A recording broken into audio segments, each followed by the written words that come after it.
Good morning mga ka-agri, buhay agrikulturista.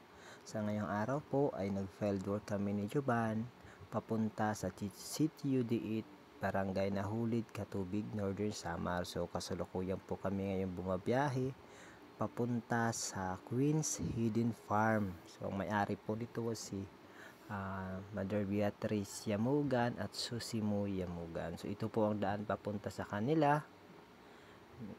Naabutan po kami ng ulan at yung daan papunta sa kanila ay medyo maputi kasi grabe po yung pag-ulan dito sa amin.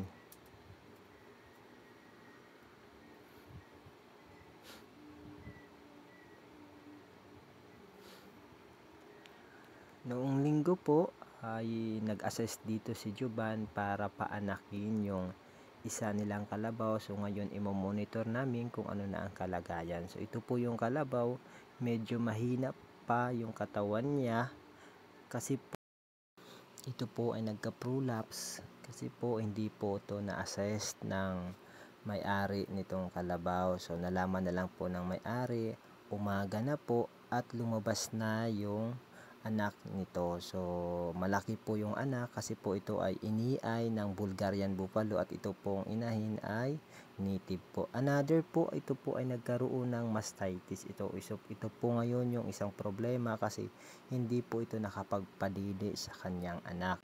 Ang mastitis po isang cause ng bakterya kaya po nana yung lumalabas sa kanyang didi.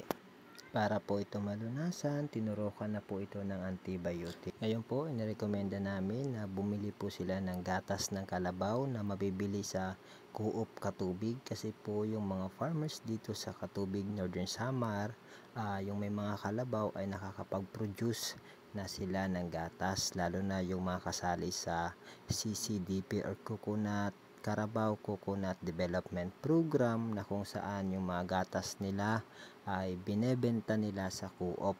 So ngayon po yun lang po muna yung pinapadidi sa anak nitong kalabaw kasi po tinitreat pa po siya ng mastitis.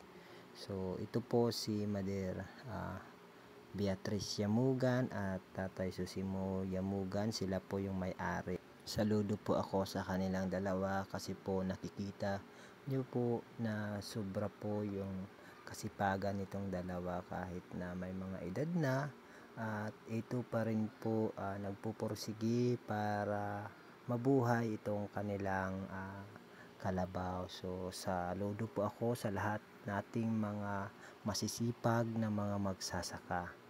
Muli ako po si Alexander Lambino Baluya at suportahan nyo po ang aking mga videos, pa-like and subscribe. Salamat!